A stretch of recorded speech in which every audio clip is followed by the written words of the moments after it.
新冠疫情嚴懸，根據疾管署的統計，8月初2到初8看新冠肺炎的就超過24000人，也對初4到初10本土的重症是增加72例，死亡個案有14件。也佇咧第一線醫生就講啊，即馬健保給付的醫用快篩有限制對象，有的病人出現症頭，真有可能是新冠肺炎，卻因為講愛厝胃酸無願意檢驗，醫生都無法度斷定確診。也是這病例哦，恐驚會愈濟。針對這件代誌，疾管署表示講，會佇9月來討論講，敢要擴大健保給付醫用快篩的對象。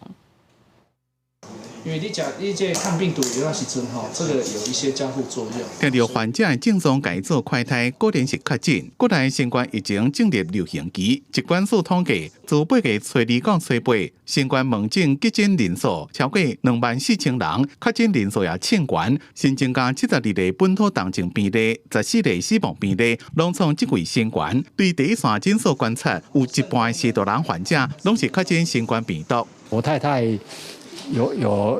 有這個症狀，我覺得身體就是有這個情形，我就來看。昨天突然覺得很酸痛，然後我也會擔心是因為醫生剛剛講說可能會是 COVID， 不過剛剛有做測試沒有。這馬健保給付醫用快篩加抗病毒藥物的使用資格互相聯動，以65歲以上的40大人，也個得到癌症、糖尿病、慢性腰子病這掛高風險族群的患者為主，其他病人愛家己開錢做篩檢買抗病毒的藥物。醫生擔心無自費篩檢的人會變做已經烏數。其實可以把這個限制開放，就是說我們流行期，那我們就讓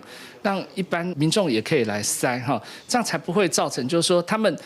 買不到快篩片，所以他們最後決定蓋牌。基層醫師講，這馬健保給付醫用快篩，健保點答上計只個150點，甲流感的300點有差，希望最近檢討加強疫情期間的防護制度。有關點值點數的部分，健保署已經行文給醫師公會、全聯會收集相關的意見。針對是不是擴寬使用對象的部分，疾管署跟健保署將共同在9月中旬邀集相關的公會、學會、協會來討論。疫情衝懸，大家攏真重視。內政部也證實，台中成功領代替役訓練班第276梯次代替役一人，確診新冠肺炎148人 ，A 型流感39人 ，B 型流感7個人。這麼依照健康狀況，採取分村分流隔離，一個相關醫療處置，也繼續掌握一人的健康情形，也通報台中市衛生局。記者綜合報道。